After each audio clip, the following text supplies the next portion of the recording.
Alright, welcome everybody. This is logarithmic functions. This is Unit 6, Lesson 3. We're going to rewrite functions as both exponential and logarithms, and we're going to use logarithms for some commonly used applications. So we're going to introduce a new topic today. That's the topic of logarithms, or for short, logs. And the first thing we have to do is explain what those are and where they come from. So some background. Now every time you write a mathematical expression, there's usually at least two different ways to write that information. So if I said that 4 plus x equals 7, another way I could convey the same information and also have x isolated on one side is to say that 7 minus 4 equals x. They're telling me the same thing. They're telling me that the number 7 is 4 larger than the value of x. I could do that same thing with multiplication. If 6 times x is 12, that's the same information conveyed by saying that 12 divided by 6 equals x. And I could do it also with exponents. If I say that y equals x squared, that's mathematically equivalent to saying that x equals the square root of y. Both ones are saying if I multiply x twice, I'll get y. Okay, so what happens if I have 4 to the x equals y? I could try to use radicals like I did before, but that's going to leave me with an x in the index, and I would rather not have an x in the index because, you know, the goal of algebra is to get things to be values, isolate the different variables. And I'm not going to there's no way for me to isolate that index, so there has to be a better way to write this where I don't have an x stuck in an index. And that better way is called a log. Fine, but how do I go ahead and how do I do that? Okay, and all you have to do is remember that shape. You start down to the left, you go across to the right, and then you come back down to the upper left. If you remember that shape, you can go back to and from log form. So just to show an example, if I say 5 to the second equals 25, which is a true statement, I'll start my arrow down to the left. That's going to be log base 5, go over to the right, of 25 equals 2. So now I've rewritten that expression as a log rather than as an exponent. And let's show you some more to practice just to get an idea what's going on. So if I have 2 to the third equals 8, we start down to the left, that's 2, go across, so log base 2 of 8 equals 3. Then we have, remember we start down to the left, so it's log base 4, go across of 16 equals 2. Okay, then we have 1 to the fourth. So we have 1, log base 1 of 1 equals 4. Now log base 1 is an interesting case because no matter what it is, log base 1 of 1 is going to always can equal any number, right? Because 1 to the fourth is 1, 1 to the fifth is 1, 1 to the sixth is 1, 1 to the seventh is 1, 1 to everything is 1. So log base 1 of 1 is something, and log base 1 of any other number would not exist, right? Because we can't raise 1 to any power that doesn't give us an answer of 1. So we don't use log base 1 because it's not functional for most of our uses. So I put it on here, but you're never going to use log base 1 again. Okay, then I have log base 6 of 1 equals 0 because 6 to the 0 is 1. Now this is another interesting case because everything raised to the 0 power is 1, which means that when I switch it back and forth, that any base, okay, if it's log base 6 of 1, that's going to equal 0. If it was log base 7 of 1, that would equal 0. If it was log base 8 of 1, that would equal 0. Doesn't matter what the base is. If I'm taking a log of 1, the answer is going to be 0. Now the last one's a little trickier. We have to remember that the square root of 49, a way to rewrite that is to rewrite that as a fraction exponent. So the square root of 49 is the same thing as 49 raised to the 1/2 power.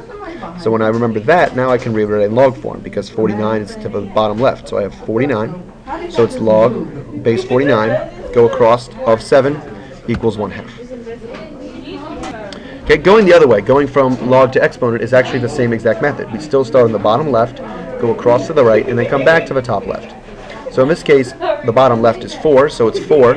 Okay, the top, we go across to the right, so it's 4 to the fifth equals 1024. Okay, same shape, it's just we're going from log to exponents instead of exponents to logs.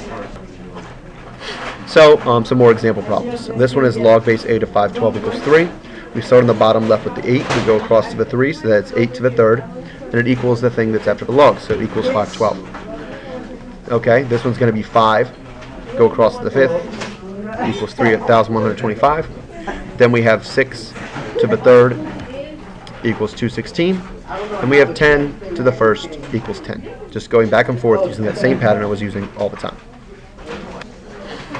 Sometimes, though, they won't give me the answer. They'll tell me log base 2 of 16 and expect me to find the value that equals. So in order to do that, I'm going to set it equal to x because I don't know what the value is. Now that I have a whole equation set up, I'm going to be able to switch this into exponential form. So that's what I'm going to do. Start on the bottom left, it's 2 to the x equals 16. And hopefully when you see that, you are pretty clear that 2 to what power equals 16, and that power is 4. So that means log base 2 of 16 equals 4. And you could totally switch that back to exponential form and show that it has a true statement. Okay, so here's some more. Log base 3 of 9, well that means 3 to the x power equals 9. And in that case it's 2.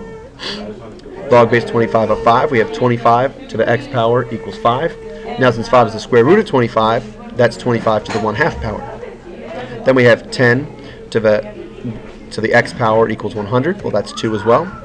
3 to the x power equals 3, that's going to be 1. And 6 to the x power equals 1/6. Now remember, in order to get a fraction by doing powers, that means the power has to be negative. And since it's 1 over something, that means it's going to be a negative power, and the number on the bottom of the fraction is 6. That's 6 to the first power, so it's -1. If it was 1 over 36, it would be -2. So it works like that for the negative numbers. Okay, some weird special cases. What if I'm taking the log of a number that has an exponent? And in this case, you'll notice that the base for the log equals the base of the exponent. So again, we'll set this equal to x. We'll do our back and forth. That's going to be 4 to the x power equals 4 to the 5th. So clearly, x equals 5. Okay, that works out all the time. Every time the base matches the base, then they cancel out, and you're just left with whatever that exponent is. So if it was log base 4, 4 to the 5th, it's 5. If it's log base 4 of 4 to the 6th, it's 6. If it's log base pi of pi to the 8th, it's 8. Similarly, if I have a log in the exponent, then something similar is going to happen. So I'm going to set that equal to x and switch it to log form. This is 6. Log base 6 of x equals, and then whatever's in the exponent, so log base 6 of x equals log base 6 of 9. Well, that clearly means that x has to equal 9. And again, you'll see that the bases match. The base of the exponent is 6, the base of a log is 6, and so all you're left with is that 9 that remains. Oh, more special cases. Now this isn't really a special case. Log base 10, there's two special logs that we pay special attention to. One of them is log base 10. Log base 10 is called the common log because it's commonly used. When we have a log base 10, we don't actually have to write the base. So if you just wrote log x, then the assumption is made that you're talking about log base 10. So on your calculator, the log button does log base 10. Your calculator does not do any other bases like base 2, base 3, base 4. It only does base 10, and the next base I'm going to talk about, and that's, we'll get there in a second. So if you put these in the calculator, you should find that log of 1,000 is 3, log of 5 over 2 is 0.39794, log of 5 divided by log 2 is 2.32193, log of 1 is 0, doesn't matter the base, that's always 0, and the log of 3 gives you an error, which means that it's undefined. Since when we change this to an exponential, right, there's no way the exponential is going to give us an answer of a negative number, since the asymptote of the graph is 0, so you can't take the log of a negative number, that's going to be undefined.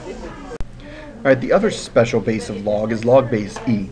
Okay, remember we did e last time, it was 2.72, blah blah blah blah, it's like pi. I said that e was a really important number. And log base e is called the natural log, which is abbreviated ln. Now it's ln instead of nl because this was discovered, this convention was made by the French, who say like logarithm natural instead of natural log, so it's ln instead of nl, but it still means natural log. Now the natural log comes up because in other applications of mathematics, when you get to things like calculus, it's much more natural. The math works out much better when you have base e rather than another base. Okay, now this is the only other log base that your calculator can do because it's so common, and it's the ln button on your calculator. So if you find the ln, just put this in your calculator for things. Natural log of 1,000 is 6.690776. The natural log of 5 over 2 is that number. The natural log of 5 divided by the natural log of 2 is something different. It's 2.32193. Natural log of 1 is 0, and natural log of negative 3 is undefined. Now you'll find that these last three are the same whether you use natural log or whether you use log base 10. So the question is going to be why. We'll explain why the natural log of 5 over the natural log of 2 works. But the other two are pretty simple to understand. That'll be in the next lesson, by the way. Anything that's a log, doesn't matter the base, of 1 equals 0. So it could be natural log, it could be log base 10, log base 2, doesn't matter. And a natural log of negative 3, again, you can't take the log of a negative number, no matter the base. So that's still going to be undefined. Now to some applications of logs. There are two main applications of logs that you probably have heard of and you've at least passingly used before. One is the Richter scale. That measures the intensity of earthquakes, and that's calculated with the formula R equals log of I divided by I naught. Now I naught, or I zero, is the constant zero level of an earthquake. So if you have a seismograph, there's a certain amount of background shaking that's going on at all times. The level of that shaking is referred to as the zero level, or constant. Now most of the times when we do these formulas, that's going to cancel out, so we don't have to worry about what that level is. I is the intensity of the earthquake in a linear scale, and R is going to be what we call the magnitude of the earthquake. So magnitude, pop, pop. Alright, so just an example. In 1906, there was a major earthquake in San Francisco, and it was about 199 million times bigger than a zero-level earthquake. So what was that going to be on the Richter scale? Well, we just use our formula. Okay, the magnitude equals log of 199 million, so it was 199 million times bigger than a zero level. That means it's times I zero. Well, now when we do that, we put that over I zero. You can see that the I zeros cancel out, and all we're left with is log of that 199 million number. When you put that in the calculator, it's log base 10, of course, because there's no base listed. You'll get that the magnitude of the 1906 San Francisco earthquake was an 8.3 on the Richter scale. Okay, just to give you another problem that's going to show you how these work out. We're going to say how many times bigger was the Japan earthquake? That was the one with the tsunami and the nuclear power plant that got, I wouldn't say destroyed, but they had some problems after that. You should remember that from the news. How many times bigger was that earthquake than the earthquake we had here last September? Okay, so we're going to compare those two things. The one in Japan was about a 9.0, and the one here was about a 5.8. So we know that for the Japan earthquake, that the log of the intensity of the Japan earthquake divided by the constant zero-level earthquake equals 9. And we know that the log of our earthquake, of the DMV earthquake, divided by the intensity of the DMV earthquake divided by the zero-level earthquake was 5.8. So now we're going to switch these both into exponential form. So it's log base 10 of that fraction equals 9 for Japan. So that means it's 10 to the 9th equals that fraction. And for us, it was 10 to the 5.8 equals that fraction. I want to find out what happens when you divide the bigger one by the smaller one, right? That's going to tell me how many times bigger the bigger one was than the smaller one. So I'm going to do the Japan earthquake divided by the DMV earthquake. Okay, so that's going to be 10 to the 9th divided by 10 to the 5.8. And that, again, equals, since 10 to the 9th equals ij over I0, and 10 to the 5.8 equals id over I0. Those were the formulas from the last page. Now when you do this, the I0s in the bottom of both of those fractions are divided by each other. Since they're both by 0 and they're both in the bottom, they cancel out. So all you're left with is ij divided by id. And we're going to do 10 to the 9th divided by 10 to the 5.8. When you have the same base and exponents and you're dividing, you just subtract them. So 9 minus 5.8. So that means the ratio from the Japan earthquake to our earthquake was 10 to the 3.2. If you do 10 to the 3.2 in your calculator, you'll find the Japan earthquake was 1,585 times bigger than the earthquake we had. I mean, earthquakes that measure in the 8 and 9.0 range are really tremendously mind-bogglingly big. Much, much bigger than the earthquake we had. We had a relatively small earthquake. Okay, the other scale that uses log that I'm sure you use is pH. The log of the pH works like this.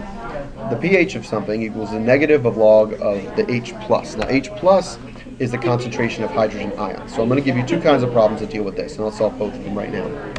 So if I say lemon juice, which has a hydrogen ion concentration of 5.0 times 10 to the negative third, I want to know the log of that. I want to know the pH of that. So I just plug it into the formula. The pH equals negative log of, and the concentration is 5.0 times 10 to the negative third. I just put that in the calculator, and I'm going to get a pH of about 2.3. The other way is a little trickier, but still not very difficult. So let's say milk has a pH of 6.6, and I want to know the concentration of hydrogen ions in the milk.